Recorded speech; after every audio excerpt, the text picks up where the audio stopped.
ओम गण गणपतये नमो नमः। श्री सिद्धि विनायक नमो नमः। अष्ट विनायक नमो नमः। गणपति बप्पा मोरया। ओम गण गणपते नमो नमः। श्री सिद्धि विनायक नमो नमः। अष्ट विनायक नमो नमः। गणपति बप्पा मोरया। गणेश चतुर्थी पर्व की आप सभी को हार्दिक शुभकामनाएं। और आज इसी पर्व को सेलिब्रेट करने के लिए हमारे साथ है दो मेहमान, लीना कपूर जी, मनोज फोगला सर। आपका बहुत बहुत स्वागत है। नमस्कार। सबसे पहले लीना जी, मैं आपसे जानना चाहूंगी कि गणेश जी के जन्मदिन को गणेश चतुर्थी क्यों कहा जाता है? देखिए, ऐसा हमारे शास्त्रों में कहा गया है, शिव पुराण में कहा गया है कि भाद्रपद की जो शुक्ल पक्ष होता है, जो चढ़ती कला जिसको हम बोलते हैं, अच्छे दिन जिनको हम बोलते हैं, उसकी चतुर्थी को गणेश जी का जन्म हुआ था। तो इसीलिए इसको गणेश चतुर्थी या विनायक चतुर्थी भी कहा जाता है। गणेश जी का दूसरा नाम विनायक है और भी बहुत सारे नाम है, तो इसीलिए उसको चतुर्थी बोला जाता है, क्योंकि 4th डे को हुए थे, उसका प्राकट्य हुआ था। और मनोज जी, गणेश जी को हम रिद्धि सिद्धि के दाता कहते हैं, विघ्नहर्ता कहते हैं। तो गणेश जी क्या रिप्रेजेंट करते हैं? कैसे हम समझें उनकी अहमियत को? देखिए, जो शास्त्रों की समझ तो मुझे इतनी गहरी नहीं है, मगर हमारे जो हिंदू सनातन धर्म में हिंदू मिथोलॉजी है, जो हर चेतना के लिए हर स्तर में there is a symbolic connection with the god, with the higher. तो गणेश जी अलग अलग चेतनाओं के लिए अलग अलग सिंबल्स बन सकते हैं। अब गणेश जी को बोला जाता है कि गणेश जी मूलाधार में विराजते हैं। गणेश जी अर्थ नेचर को रिप्रेजेंट करते हैं। गणेश जी इज, आप देखिए कितनी स्टोरीज है गणेश जी के बारे में, हर स्टोरीज में कुछ सिंबल है। भगवान शिव जी माता जी से मिलने चाहते हैं तो द्वार पे गणेश जी उनको रोकते हैं, तो उनको जाना है तो गणेश जी के थ्रू जाना पड़ेगा। शिव को भी अगर शक्ति को पाना है तो गणेश जी ही रास्ते का माध्यम है।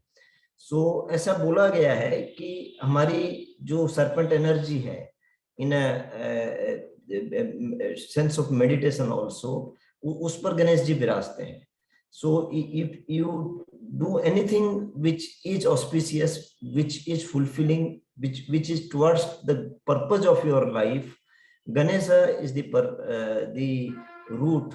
Ganesha is the god जिनको पहले आपको ध्याना पड़ेगा और then you go. So basically is the lord of the earth nature. तो अर्थ नेचर को अगर आप कवर करेंगे तो फिर आप वाटर, फायर, ईथर, एयर है, उन नेचर की तरफ जाएंगे। तो each nature represents a god and Ganesh ji is at the base. जी लीना जी, मैं आपसे जानना चाहूंगी कि जनरली सबके जो बर्थडेज होते हैं वो एक दिन के लिए होते हैं, पर ऐसा क्या प्रथा है कि जो गणेश चतुर्थी होती है वो पूरे 10 दिनों के लिए मनाई जाती देखिए, जैसे कि सबका बर्थडे होता है, भगवान का हो चाहे इंसान का हो, एक ही डे के लिए होता है। और शुरू में जब पेशवा थे, जो मराठास थे, जो हमारी हजारों साल से संस्कृति चली आ रही है, उसमें एक डे मतलब 1 डे के लिए चतुर्थी पे ही गणेश चतुर्थी बनाई जाती थी। लेकिन क्योंकि फिर ब्रिटिशर्स आ गए और इवेंचुअली जो हमारा यूथ था, जो हमारी संस्कृति थी, वो पीछे पीछे होती जा रही थी। मतलब उनको हिंदू देवी देवताओं और हमारी संस्कृति का ज्ञान नहीं हो रहा था, उन्हें समझ नहीं आ रहा था, क्योंकि ब्रिटिशर्स रूल कर रहे थे हम लोगों को। वो चाहते थे, उनका टारगेट था कि हम लोग अपनी संस्कृति से दूर हो जाए। तो जो लोग मान्य तिलक थे, उन्होंने ये सोचा कि गणेश जी से बेटर और कोई नहीं है जो वापस से यूथ को हमारी हिंदू मान्यता, हमारी हिंदू संस्कृति से जोड़ दे। तो पहले जो गणेश उत्सव था वो सब घरों में ही मनाते थे, छोटे छोटे गणेश जी लाते थे घरों में, हर कोई अपने अपने घर में करता था। लेकिन जो हमारे जो लोग मान्य तिलक थे, उन्होंने क्या टारगेट किया कि आप बड़े गणपति लाइए, विशाल महोत्सव के रूप में इसको मनाइए। पूरे सार्वजनिक लेवल, पब्लिक लेवल पे आप इनको लाइए और इनको सेलिब्रेट कीजिए, ताकि आप ज्यादा दिन अगर कोई एक संकल्प शक्ति बनाते हैं, बहुत सारे लोग एक ही संकल्प पे वर्क करते हैं तो वो ग्रो करता है इवेंचुअली। तो उनका भी यही टारगेट था कि यूथ अगर जो इंडियंस हैं अगर वो हमारी संस्कृति के साथ ज्यादा दिन तक जुड़ते हैं तो ये चीज और बढ़ेगी, जो कि वो चाहते थे। तो हिंदुओं को, इंडियंस को एकजुट करने के लिए उन्होंने ये किया कि 10 डेज तक आप इसको सेलिब्रेट कीजिए, बड़े ग्रैंड लेवल पे आप इसको लेके जाइए। इसलिए तब से फिर ये 10 दिनों के लिए मनाया जाता है गणेश जी का ये पर्व, और 11वें दिन फिर विसर्जन कर दिया जाता है। जी, मनोज जी, जैसा लीना जी ने कहा कि बाल गंगाधर तिलक ने इन्हें एक कम्युनिटी सेलिब्रेशन के तौर पे देखा गणेश चतुर्थी के पर्व को, तो आप कैसे देखते हैं कि कभी हम कोई पर्व है, मान लीजिए एक परिवार खुद मनाए, और गणेश चतुर्थी जब आता है तो पूरा समुदाय मिलकर मनाता है? देखिए, जैसे मैंने पहले कहा कि मेरी समझ ऐसे है कि गणेश जी हर लेवल ऑफ कॉन्शियसनेस पे, हर स्टेट ऑफ लिविंग में रेलेवेंट है। जैसे समुदाय में जोड़ने के लिए एक भव्य आयोजन करना ताकि लोगों को बांधे, कि लोगों की चेतना इधर उधर भटकती है, तो वो एक सोशल लीडर भी थे गंगाधर तिलक जी, तो वो उनकी सोच थी। अब वैसे अगर आप देखें तो गणेश चतुर्थी से जो शुक्ल पक्ष है तो वो चौथे दिन आते हैं, तो वो ऑस्पिशियस डे है, next 10 days till the next moon cycle. And वो पीरियड एक कंड्यूसिव है उस चेतना को जागृत करने के लिए, उन एनर्जीज को जागृत करने के लिए। तो इसलिए भी शायद जो कर पाते हैं, जो उस स्टेट ऑफ गणेशा में रह पाते हैं, तो it is recommended that they should celebrate. It is not only an external celebration, it is a festival where you go both outward and inward. तो इसलिए इनका एक सामाजिक रेलेवेंस भी है और एक आध्यात्मिक रेलेवेंस भी है। जिसको कहते हैं ना, जिसकी जितनी चाकरी है, जिसका जितनी समझ है, जितनी कमिटमेंट है, तो उतना उतना उनको प्राप्य होता है। जी, तो लीना जी। सही बात है। आपकी जो गणेश महोत्सव है वो हर कोई अपने लेवल के अकॉर्डिंग ही करता है। कहा जाता है कि आपको इन 10 दिनों में हमेशा अच्छा ही सोचना चाहिए, किसी की बुराई नहीं करनी चाहिए, नेगेटिविटी को दूर रखना चाहिए, पॉजिटिव थॉट्स अफर्म करने चाहिए। लेकिन हर कोई ये नहीं कर पाता है, क्योंकि जितने भी ये एंशिएंट साइंस है, जितने भी हमारे शास्त्रों में लिखा हुआ है कि ऑब्वियसली एक बहुत बड़ी साइंस है जिसको अच्छे से फैक्ट्स और फिगर्स देके आप प्रूफ कर सकते हैं। आध्यात्मिक लेवल पे आप उसको ही करते हैं। तो जितना आपकी समझ है, जितना आप अपने अंदर पॉजिटिविटी को ला सकते हैं, एनग्रेव कर सकते हैं 10 डेज पे, वो शायद और कोई नहीं कर सकता है। तो ये हर किसी पे डिपेंड करता है कि वो किस लेवल तक अपने आप को पुश कर सकता है इन 10 डेज में। जी, लीना जी, मैं चाहूंगा कि आप ये तस्वीर जरूर देखें, क्योंकि जब गणेश चतुर्थी का पावन पर्व आता है तो घर परिवार के सदस्य बाजार जाते हैं और ये खूबसूरत इको फ्रेंडली गणेशा की प्रतिमाएं घर लेकर आते हैं। तो कैसे डिस्क्राइब करेंगे गणेश जी के हाथों में क्या है, उनके वाहन, उनके वस्त्र? देखिए, गणेश जी की प्रतिमा बहुत सारी होती हैं, और जो हम प्रतिमा को रखते हैं उसमें बहुत डिफरेंट आते हैं। जैसे कि मान लीजिए कि पीले रंग के गणेश जी हो गए, या रक्तवर्ण के हो गए, या फिर नीले रंग के हो गए, काले रंग के हो गए। वो अलग अलग चीजों को, जैसे मान लीजिए आपको एक कर्जा बहुत ज्यादा है तो आप एक पर्टिकुलर कलर के लेके आते हैं, आपको समझ चाहिए तो आप एक पर्टिकुलर कलर के लेके आते हैं। तो कलर्स के बेसिस पे भी आप गणेश जी को कैटेगराइज करते हैं। और जो इवेंचुअली वही बात है कि अभी मॉडर्न एरा में आप इतना दूर तक नहीं जा सकते हैं, आपके पास टाइम नहीं है, आप वर्किंग है। तो जो मैं बात करती हूँ हमेशा मैं प्रैक्टिकल एस्ट्रोलॉजी की बात करती हूँ, because you can not do कि ये ऐसा करो, ये पर्टिकुलर इसी टाइम पे आपको करना ही करना है। आप वो गणेश जी लाइए जो आपको देख के आपके दिल से आवाज आए कि ये मेरे लिए है, मुझे इनको ही पूजना है। आपको अगर मैं कलर्स के बेसिस पे कहूँ जी आप नीले रंग के लाइएगा, अब आप नीले ढूंढ रहे हैं, परेशान हो रहे हैं, बिल्कुल ओहो पंडित जी ने कहाँ फंसा दिया। अब आप ऐसी धारणा से मान लो आपको मिल गए, आप ले आए घर पे, फिर आप क्या फायदा बताओ। गणेश जी वो जो आपके मन को भाए, ठीक है ना, चाहे फिर वो कोई भी रंग के हो, कोई भी आकार के हो, कैसे भी हो, ऐसी मेरी धारणा है, ठीक है ना। बाकी उनके हाथ में जो है वो तो ऑब्वियसली प्रतिमाएं बनती ऐसी हैं कि जो गणेश जी को जो पसंद है वो प्रतिमा में होता ही है, वो हर प्रतिमा में होता है, लेकिन जो आपके दिल को छू जाए बस वही गणेश जी आपके लिए है। तो लीना जी, घर में जो ये गणेश जी की प्रथा है, गणेश चतुर्थी पे गणेश जी को हम अपने घर पे इनवाइट करते हैं 10 दिनों के लिए, तो इनको कैसे स्थापित किया जाए? देखिए सबसे पहले तो पूरी तरीके से सात्विकता को पालन करना चाहिए, ब्रह्मचर्य का पालन करना चाहिए अगर आप गणेश जी को घर में लाना चाहते हैं, ठीक है। आपको प्याज लहसुन का सेवन नहीं करना चाहिए, नॉन वेज ड्रिंक्स ये सब नहीं करना चाहिए, ठीक है। ऐसा हम मानते हैं, करना चाहिए, शास्त्रों में भी लिखा है, सही है ये। लेकिन क्योंकि वर्किंग है, जैसे कि मैंने बोला प्रैक्टिकल अगर हम बात करें तो कई लोग ये नहीं कर पाते हैं, जॉइंट फैमिली होती है, कभी हस्बैंड चाहते हैं रखना, वाइफ नहीं चाहती है, वाइफ चाहती है तो हस्बैंड नहीं चाहते। तो आप लोग इवेंचुअली डिसाइड कीजिए कि आपको कितने दिनों के लिए रखना है, आप 1 दिन, 2.5 दिन, सवा दिन, 5 दिन ऐसे करके आप डिसाइड कीजिए। और फिर उस उन दिनों में तो स्पेसिफिकली आपको विधिवत पूजा करके गणेश जी को स्थापित करना चाहिए।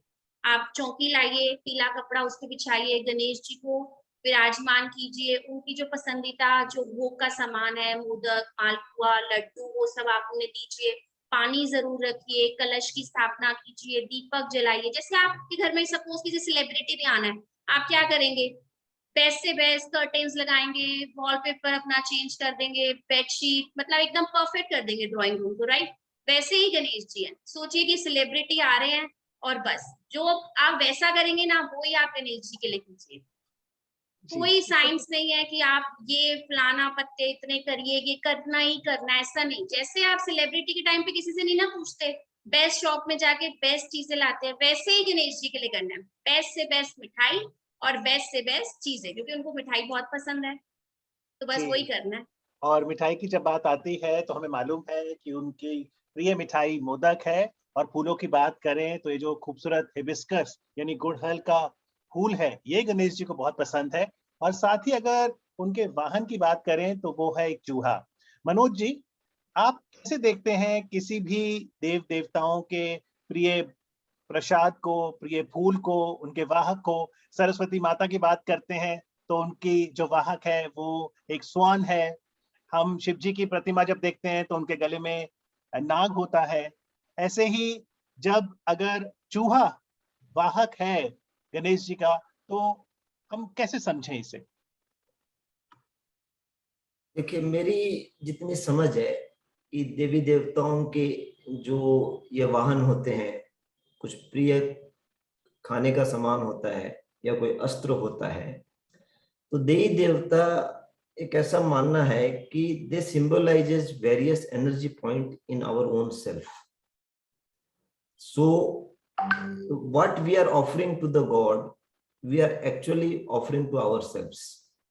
So, उसमें ये समझना है कि आज मोदक है, मोदक को अगर एक कॉन्शियसनेस में ले तो मोदक को हम बोलेंगे कि इट रिप्रेजेंट्स हैप्पीनेस, कि एक मोदक का गणेश जी सेवन कर रहे हैं और गणेश जी को हम ऑफर कर रहे हैं। So we are aspiring for that happiness around the community, जब एक सोशल फंक्शन की बात कर रहे हैं।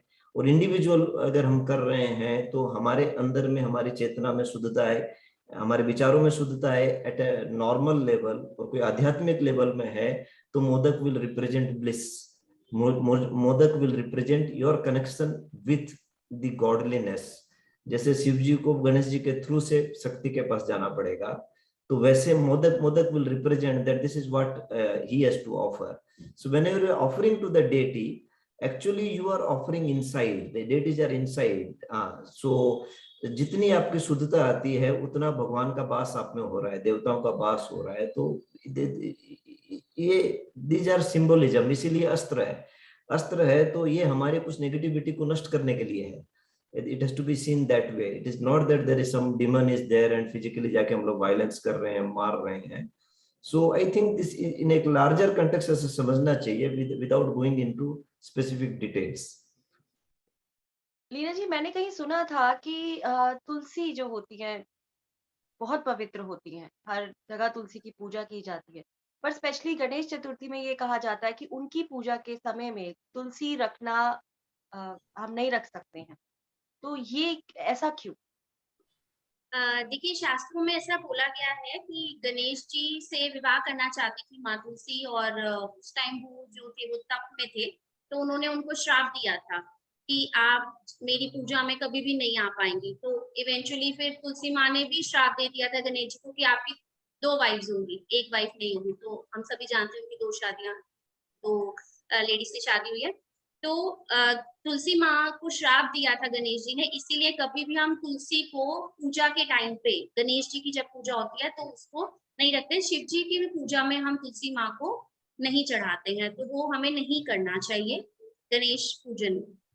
जी मनोज जी, एक और जो विचार सामने आता है कि गणेश चतुर्थी के पर्व में आप चंद्रमा को ना देखें, तो हम प्रकृति को कैसे समझें? चांद का असर हम पर, देवी देवताओं पर? देखिए, उसका सिंबलिक मीनिंग क्या है वो तो शायद मुझे भी सही तरीके से नहीं मालूम है कि गणेश पूजा में, क्योंकि ये जिन्होंने कहा है कि हमारे जो आध्यात्मिक स्टोरीज है हमने इनको स्टोरीज बना दिया है, इनको हमने इसी तरह शायद हम इनको जिंदा रख सकते थे ताकि इनसे एसेंस को, जो काबिल है, जो सिद्ध है, वो इन्हीं स्टोरीज से एसेंस को निकाल पाएंगे। गोरख का एक दोहा है कि गगन मंडल गाई ब्याही, कागज दही जमायो, छाछी छाछी पंडित पीवे, सिंधा माखन खायो। तो बोले जितनी भी हमारी आध्यात्मिक स्टोरीज हैं, आध्यात्मिक कथाएं हैं, वो जैसे कोई मास्टर्स हैं, बड़े बड़े मास्टर्स हैं, ऋषि हैं, महर्षि हैं, उन्होंने गाथाओं में कागज में जैसे दही जमाया जाता है वैसे लिख के चले गए हैं। जो ऑर्डिनरी आदमी है वो छाछ पीता है, उससे भी बेनिफिट है, और जो सिद्ध है उसी में से वो माखन निकालता है। तो ये जो सिंबल्स है, इनको जस्ट हम लिटरली भी फॉलो करेंगे, हमें ये बहुत बेनिफिट देंगे और अल्टीमेटली हमें हेल्प करेंगे हायर स्पिरिचुअल जर्नी के लिए। और स्पेसिफिकली फॉलो करेंगे तो शायद हमें किसी मास्टर की के पास सरेंडर होना पड़ेगा, किसी बड़े संत के पास जाना पड़ेगा, so that we can start unpacking this scientific relevance of this. इतना वास्ट, इतना गहरा हमारा भारत का सनातन धर्म है, ये एक तो विडंबना है और दुख की बात है कि हमें इन्हें छोटी छोटी स्टोरीज में रेलीगेट करके छोड़ दिया है। विश्व की महानतम टेक्स्ट और इंटेलेक्चुअल थिंकिंग का ये हिस्सा नहीं है। तो अब चंद्र को क्यों नहीं देखते वो एग्जैक्टली मुझे पता नहीं है, but these stories have a relevance, और जब तक आपको शास्त्रों का एग्जैक्ट पता नहीं है, then you should follow them, you should follow them. जी, तो लीना जी, आपसे भी जरूर पूछूंगा कि चंद्रमा को क्यों ना देखें, और दूसरा, अब इतनी पौराणिक कहानियां हैं, जब गणेश चतुर्थी का पर्व आता है, ये अवसर है आम नागरिक के लिए कि वह अपनी संस्कृति से जुड़े, उन्हें पढ़े। यकीनन जिज्ञासा रहेगी, सवाल भी होंगे, शायद हर सवाल का जवाब ना आए, लेकिन हम कैसे समझें? और आपसे आग्रह करूंगा अगर आप कोई पौराणिक कहानी सुना सकें हमारे दर्शकों के लिए। देखिए, इसमें पौराणिक कहानियां जुड़ी हुई हैं कि चंद्रमा को क्यों ना देखें, और इसमें शिव पुराण में भी कहानी कही गई है कि उसका मैं आपको थोड़ा क्रक्स बता देती हूँ क्योंकि कहानी तो बहुत लंबी हो जाती है। क्रक्स ये था कि जब गणेश जी ब्रह्मा जी से कुछ बात कर रहे थे, क्योंकि उनको एक श्रीफल जो शिव जी ने उनके ब्रदर को दे दिया था, कार्तिकेय जी को, और गणेश जी को नहीं मिला था, तो गणेश जी छोटे थे और नटखट थे, तो उन्हें बुरा लगा था कि मुझे क्यों नहीं दिया, दिया को दे दिया।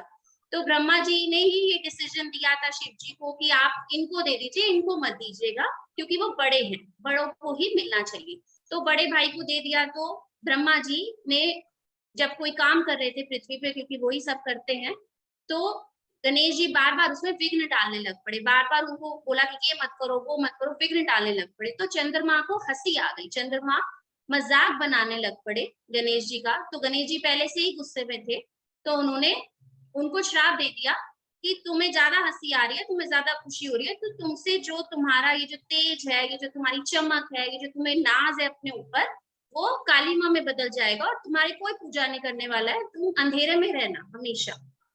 और वही हुआ कि वो अंधेरे में चले गए। तो फिर इवेंचुअली हमें, जैसे बच्चे को हम पनिश करते हैं तो बच्चा भी पहले रोता है, फिर वो सोल्यूशन ढूंढना शुरू करता है। फिर चंद्रमा जी ने भी सोल्यूशन ढूंढा, ब्रह्मा जी के पास गए और उन्होंने गणेश जी को अपने आंसुओं से उनके चरण धोए, कि उनकी प्रे करी कि प्लीज प्लीज प्लीज मुझे इससे मुक्ति दिलाइए। तो फिर गणेश जी मान गए, नटखट बच्चे ही हैं, मान गए फटाफट, और उन्होंने बोला कि देखो मैंने श्राप तो दे दिया है, वो तो अब वापस से नहीं हो सकता रिवाइव, लेकिन ये कर सकते हैं कि सिर्फ गणेश चतुर्थी वाले दिन, मेरे बर्थडे वाले दिन आपको कोई ना देखे, वरना उसको बदनामी का सामना करना पड़ेगा। बाकी 364 डेज चलेगा, मैं आपको श्राप से मुक्ति देता हूँ, बस वो पर्टिकुलर डे पे अगर कोई आपको देखेगा तो आपको कलंक का सामना करना पड़ेगा। अगर मैं इसको प्रैक्टिकल साइंस से भी जोड़ूं, अब मॉडर्न में भी जैसे अब लोग हैं, अरे श्राप क्या होता है, अरे ये सब कहने की बातें हैं, आप यूट्यूब पे भी सर्च कीजिएगा, आपको एन नंबर ऑफ स्टोरीज मिलेंगी इसी पर्टिकुलर टॉपिक से रिलेटेड, और सब अलग अलग कहानियां सुना रहे, ठीक है ना, क्योंकि प्रॉपर ज्ञान नहीं है, जैसे कि इन्होंने भी बोला कि प्रॉपर ज्ञान नहीं है किसी के पास भी, सिर्फ कथाएं हैं बहुत सारी। तो जो मेन इसका क्रक्स है वो यही है कि अगर आप गलती करते हैं, किसी का मजाक उड़ाते हैं, आप किसी को बुली करते हैं, या आप किसी के साथ अच्छा व्यवहार नहीं करते, तो आपको उसका पनिशमेंट मिलता ही मिलता है। जैसे कि चंद्रमा को मिला, गणेश जी ने दिया, ठीक है, जब उनका मजाक उड़ाया। तो हमें किसी का मजाक नहीं उड़ाना चाहिए, हमें किसी के साथ बुरा व्यवहार नहीं करना चाहिए, क्योंकि वो श्राप तो ऐसे नहीं होते अब, बट कलयुग में हमें पनिशमेंट मिलती ही मिलती है। तो आप इस तरीके से भी इसको जोड़ सकते हैं। मनोज जी, मैं आपसे एक पूछना चाहूंगी कि जैसे गत वर्षों में अभी हमने देखा है कि जो गणेश जी की मूर्तियां हैं अब इको फ्रेंडली रूप ले लिया है उन्होंने, तो उसके बारे में आप क्या कहना चाहेंगे? और मैं विसर्जन के बारे में भी आपसे पूछना चाहूंगी कि गणेश जी का विसर्जन क्यों किया जाता है? देखिए, एक तो ये कहना गलत होगा कि गणेश जी की मूर्तियों ने अब इको फ्रेंडली रूप ले लिया है। हमारे सभ्यता में कुछ विकृति आ गई थी 50-100 साल के लिए, वरना हजारों साल से गणेश जी की मूर्तियां बनती थी, वो सारी इको फ्रेंडली ही थी। तो हमारे पिछले 1-2 साल में हमने जैसे एनवायरनमेंट को नष्ट किया है, और एक पागलपन का इनसेंसिटिविटी टुवर्ड्स नेचर हमारे सिविलाइजेशन ने दिखाई है, वो शायद पिछले 150 साल की बात है। तो उसके पीछे आप चले जाएंगे तो सब इको फ्रेंडली ही था, और अब समझ आई है, लोग कॉन्शियसली इको फ्रेंडली बन रहे हैं। तो इन दैट सेंस जो है कि एक बार नींद आ गई थी तो वापस जाग रहे हैं लोग ओवरऑल। तो हम उम्मीद करते हैं कि not only Ganesh ji, across the spectrum we will be sensitive towards the nature, और आने वाले दिनों में we will help to make this environment better। अब विसर्जन की बात अगर आप देखें तो ये तो बहुत गहरी बात है। देखिए, हमारे यहाँ you invite God, you live with God, God are born, God die, everything is organic, everything is natural। हमने एक तो वो एक हवा नहीं क्रिएट कर रखा है कि गॉड इज समथिंग जो कहीं पर है, वो अजर है, अमर है। हाँ, so it is a part of you, आप ही की तरह है। तो you invoke the god, you stay with god, and you allow god to live. तो आप जैसे इन्होंने कहा कि सेलिब्रिटी आपके घर आएगा तो आपके घर रहेगा तो नहीं, तो सेलिब्रिटी आएगा कुछ दिन के लिए आएगा, celebrity will inspire you, will give something, it will help you in some manner, and वो जाएगा। So it is quite a thing that these are symbolic, that हम लोग till we reach a state of godliness, जब एक state of bliss में आता है इंसान, जिसको हम लोग बहुत सिद्ध संत बोलते हैं, तो वो एक स्टेट ऑफ सेलिब्रेशन में पूरी जिंदगी जीता है, स्टेट ऑफ ब्लिस में जीता है। हमें इन छोटी छोटी पूजाओं से सिखाया जाता है कि कुछ वक्त के लिए आपने चेतना को ऊपर कीजिए। जैसे आप सेलिब्रिटी जितने देर आपके घर में है, उतने देर आप आपस में घर वालों से झगड़ा नहीं करेंगे। आप जिस तरह से मिसबिहेव करते थे किसी से, या कुछ आपकी गलत आदतें हैं, तो at least you will be conscious. तो एटलीस्ट इन बहानों से आप थोड़े थोड़े वक्त के लिए अपने कॉन्शियसनेस को ऊपर लेके जाइए, and you Aspire towards a time जबकि ये कॉन्शियसनेस, ये सेलिब्रेशन आपका जिंदगी का हिस्सा बन जाए। तो इसलिए भगवान विल टेक बर्थ, भगवान विल लीव बॉडी। तो these are so natural and so scientific celebrations। इसको आत्मसात करके हमें इनको फॉलो करना चाहिए। This will certainly change our lives। जी, लीना जी, हमने जिस मंत्रा के साथ कार्यक्रम का शुभारंभ किया था, मैं चाहूंगा कि आप दर्शकों को थोड़ा बताएं कि इस मंत्र के क्या मायने हैं जब हम कहते हैं ओम गणपतयाय नमो नमः, श्री सिद्धि विनायक नमो नमः, अष्ट विनायक नमो नमः, गणपति बाप्पा मोरया। देखिए, गणेश जी जो होते हैं वो इंटेलेक्ट के बादशाह है, लॉजिकल रीजनिंग के बादशाह है, नॉलेज के बादशाह है, इसीलिए उनको विघ्न विनाशक बोलते हैं। क्योंकि जब हमारे पास इंटेलेक्ट होती है, हमारे पास एक नॉलेज होती है, तो कोई भी तरीके की क्वेश्चन आ जाए we can solve it, right. तो वही कहते हैं कि वो सिद्धि विनायक है, हर तरीके की प्रॉब्लम को वो दूर कर सकते हैं, उनके पास इतनी नॉलेज है। अष्ट विनायक है, कोई भी तरीके की प्रॉब्लम आ जाए वो सॉल्व कर सकते हैं, बिकॉज उनके पास नॉलेज है। हाथी का सर, जो पृथ्वी पे सबसे बड़ा सर होता है, इतना बड़ा सर उनको इसीलिए दिया क्योंकि इतनी नॉलेज है कि संभाले नहीं संभलती है। तो गणेश जी जैसी इंटेलेक्ट हम में आए, इतनी पावर हम में आए, इतनी समझ हम में आए, विजडम हम में आए, ये मंत्र करने से वो हम अपने अंदर उसको साधते हैं, उसको लाते हैं। तो ये बहुत इंपॉर्टेंट है कि हम हमेशा गणेश जी का इस मंत्र का जाप करें, ताकि उनकी जैसी नॉलेज हमें भी मिले, आगे हमारे बच्चों को भी मिले, आगे जनरेशन्स में जाए। और मनोज जी, क्योंकि सबसे पहले पूजा आराधना गणेश जी की होती है और आपने कहा था कि वो अर्थ को रिप्रेजेंट करते हैं, बेस गॉड, तो क्या फिर गणेश जी की आराधना से हमें बाकी देवी देवताओं का भी एक्सेस मिल जाता है, उनकी शक्ति से भी हम जुड़ जाते हैं? यानी देखिए, ऐसा कहा जाता है कि सारी शक्तियां हमारे अंदर ही है, तेरा साईं तेरे अंदर। But Sai is not one particular commodity और one particular destination to be. अगर आपको किसी प्लॉट पर घर बनाना है तो आपको पूरा प्लॉट साफ करना पड़ेगा। हाँ, फिर उसके लिए जो जो इमारत बनाने के लिए आपको फाउंडेशन भी बनाना पड़ेगा और बाकी सारी कामें भी करने पड़ेंगे, डिजाइन्स भी बनाने पड़ेंगे। तो we take the spiritual path, spiritual development also like a work where you build something.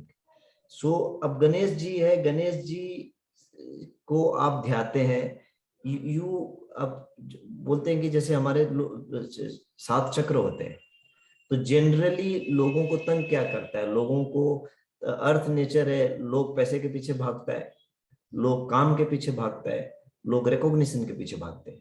तो generally these are the lower 3 chakras. तो अगर आपको पैसों की कमी है एक मटेरियल सेंस में, तो अब आप देख लीजिए भारत के अंदर में 4 पावर सेंटर्स हैं। Mumbai is known as the financial capital, Calcutta is the intellectual capital, Delhi क्या वो राजधानी है, मद्रास आपकी देखिए वो स्किल्स के लिए है, तो मद्रास में आपको बस में सरस्वती की फोटो मिलेगी, मुंबई में गणेश जी को ध्याया जाता है, कलकत्ता में माँ काली की पूजा होती है। अब इंडिया के जितने नोबेल लॉरिएट्स हैं वो कलकत्ता से आते हैं, जितने बड़े डायरेक्टर्स हैं, जितने पोएट हैं, वो यहाँ आते हैं कि मनीषा, मन की देवी माँ काली है, the strength and mind is represented माँ काली। सो गणेश जी रिप्रेजेंट्स वैभव, पैसा। एक मटेरियल सेंस में आपको वैभव मिलेगा, पैसा मिलेगा, और एक स्पिरिचुअल सेंस में आपको वैभव मिलेगा, वेर यू ट्रांसेंड दैट। तो आप पैसा वैभव को जब ट्रांसेंड करते हैं, आपको शक्ति की भी जरूरत है, आपको धैर्य की भी जरूरत है। तो सिंबॉलिकली इसी तरीके से देवताओं के रूप में लोगों को बताया गया है कि आप अलग अलग पूजा करें, अलग अलग तरह से ध्यान करें, तो there is an holistic development of a human being so that he becomes eligible to understand this higher science of what and who am I. जी रति, मुंबई में सिद्धि विनायक मंदिर भी है और वहां पर गणेश जी का जो वाहक है चूहा, उसकी एक बहुत बड़ी प्रतिमा है, और जो भी श्रद्धालु आते हैं, मैं भी वहां गया हूँ, वो कान में बोलते हैं ताकि गणेश जी तक मैसेज चला जाए। तो अब जब हम कार्यक्रम की समाप्ति की ओर हैं, आप क्या विश करेंगी हम सबके लिए? मैं हम सभी के लिए ये विश करना चाहूंगी कि हमारे जीवन की जितनी भी बाधाएं हैं उसे गणपति दूर करे, और इन गणेश चतुर्थी के अवसर पर हम जो भी मनोकामनाएं गणेश जी से मांगे वो हम सबकी वो पूरी करें। तो मैं एक बार फिर से आप सभी को हैप्पी गणेश चतुर्थी बोलना चाहूंगी। गणपति बाप्पा मोरया। बहुत बहुत शुक्रिया लीना जी, मनोज जी, आज कार्यक्रम में आने के लिए। Thank you so much. Thank you. Thank you.